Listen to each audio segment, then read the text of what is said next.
as we migrated over to the metal weapons. So this is a war club made out of short hardwood, and the blades inserted into it are table knives. They normally had bone or ivory handles that were just busted off and set into a wood handle, and it is a vicious war club. Something that is short and easy to put into the belt so it can be carried readily in war. Now, when the time of the horse came, our war clubs became longer and longer so that we could strike on horseback very easily. This one is an antique broomstick made into a war club. These three blades are made of iron, taken from barrel hoops. They have been burned into the handle and set with lead. Lead was poured in the back so it would solidify and prevent the blades from coming out. But such a weapon like this was a weapon carried by very crazy people.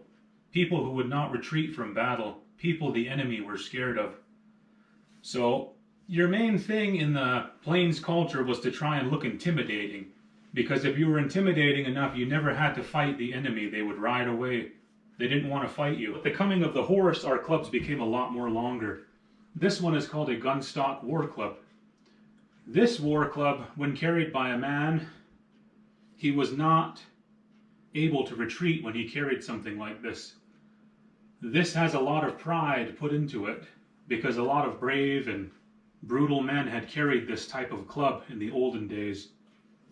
It was a fighting club. It has many points on it because it's all intended to be one big striking surface. Every part has a point on it, so you can strike, you can hit, you can flip it around and use it to bludgeon or jab an enemy. Enemies on the ground, you can finish them off, you know. Well, you're not going to finish them off with just poking them with the wood. You're more or less just torturing them at that point. But if you did want to finish it, it does have an iron blade on it.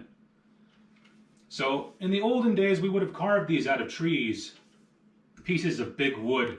But with the coming of settlers and people on wagons, there's a lot of good hardware on a wagon. So we would go over and chase the people off and take the wood from the wagons, the metal that we could find. Or we would go to a trading post and barter for boards or for metal that they could give us. And this iron point was just forged in a fire. It was a piece of bent metal that I put in a fire and then re-hammered and sharpened. Took a file and brushed it and made it nice and shiny, as they would have did in the olden days. But we had many new technologies come to us that were quite good.